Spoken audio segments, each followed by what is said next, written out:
Hace aproximadamente un mes escribí una publicación de blog por recomendación de mi terapeuta. Durante las sesiones anteriores había estado contando algunos sucesos preocupantes de mi infancia. Estos fueron eventos que, durante años, juré que serían ciertos a pesar de los impulsos de los pocos cercanos a mí a quienes les había confiado las historias. Como adulto, todavía luchando con la línea entre la verdad y la ficción en lo que respecta a estos eventos, mi terapeuta me recomendó que abandonara el velo del secreto y presentara mi historia al mundo. Ella advirtió que la historia podría recibir una cantidad decente de críticas duras y comentarios negativos, pero sugirió que ignorara esas reacciones y me concentrara en los comentarios con un tono serio. Creía que el público sería capaz de tranquilizarme y demostrar que ya no había ninguna razón para que estos eventos me persiguieran. Ojalá hubiera tenido razón. El día después de mi 10º cumpleaños tuve una pesadilla. En el sueño, me desperté afuera, tirado en el suelo en medio de una ciudad desconocida y abandonada, envuelta en un tinte rojo como si estuviera mirando a través de un pedazo de plástico rojo translúcido. Soplaba un poco de brisa, pero nada se movía. Los pocos árboles que salpicaban el paisaje de la ciudad eran estatuas cuando deberían haberse movido con el viento. Una voz habló detrás de mí. Fue profundo y robótico, casi completamente monótono, ofreciendo palabras de bienvenida.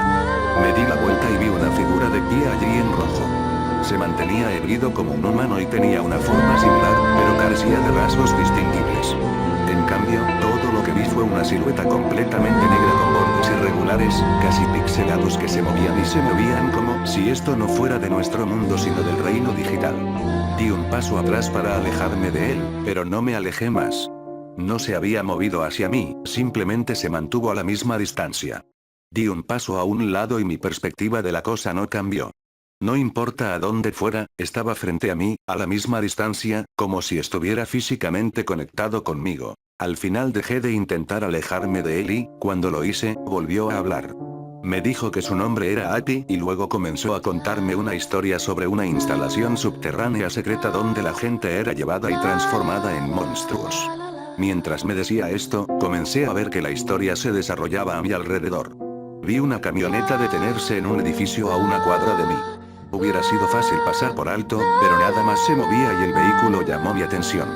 Me volví y caminé hacia la camioneta, la criatura narrando la historia todavía frente a mí pero desvaneciéndose lo suficiente como para poder ver a través de ella. La camioneta dobló por un callejón.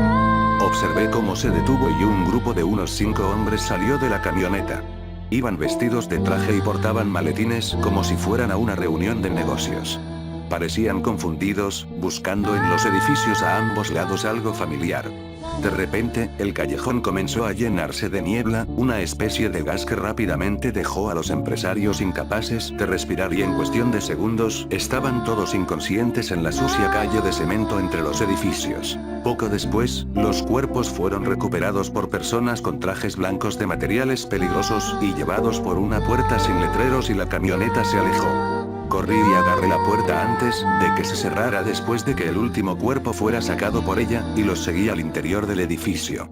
No lo hice porque quisiera, lo hice porque la cosa frente a mí lo narró de esa manera. Los seguí hasta un enorme ascensor industrial. Ninguno de ellos pudo verme. Terminamos en un enorme almacén subterráneo lleno de grandes jaulas que conectaban el piso al techo. Los sonidos que salían de esas jaulas eran terribles. Podía escuchar a la gente llorando y gritando. Una por una, las personas con trajes de materiales peligrosos pusieron a los empresarios inconscientes en jaulas vacías individualmente y los encadenaron. Las únicas luces provenían de los faros delanteros que llevaban puestos. No todos en esas jaulas eran humanos. Algunos de ellos eran monstruos. Cascos abultados y rotos de músculos gruñidos. Escuché uno detrás de mí y me di la vuelta justo cuando saltaba por los barrotes hacia mí. Me desperté y si las cosas hubieran terminado ahí, no estaría escribiendo esto. Pero no terminaron ahí. El narrador volvió a visitarme un par de noches después. Me contó una historia diferente. Siempre fue una historia diferente. Después de unos 2 meses de esto, no venía todas las noches, pero al menos un par de veces a la semana, comencé a ver cosas. Al principio eran solo destellos de cosas por el rabillo del ojo. Pude descartarlos como trucos de la luz, pero a medida que pasaba el tiempo y las visitas del narrador extraño continuaban en mis sueños, comenzaron a aparecerme más claramente. partes de las historias, las pesadillas por las que esta criatura me estaba guiando, estaban comenzando a abrirse camino en mis horas de vigilia. Por supuesto, nadie más vio las cosas que hice. Iba a mi habitación después de la escuela y veía a uno de esos enormes monstruos en la esquina, listo para saltar.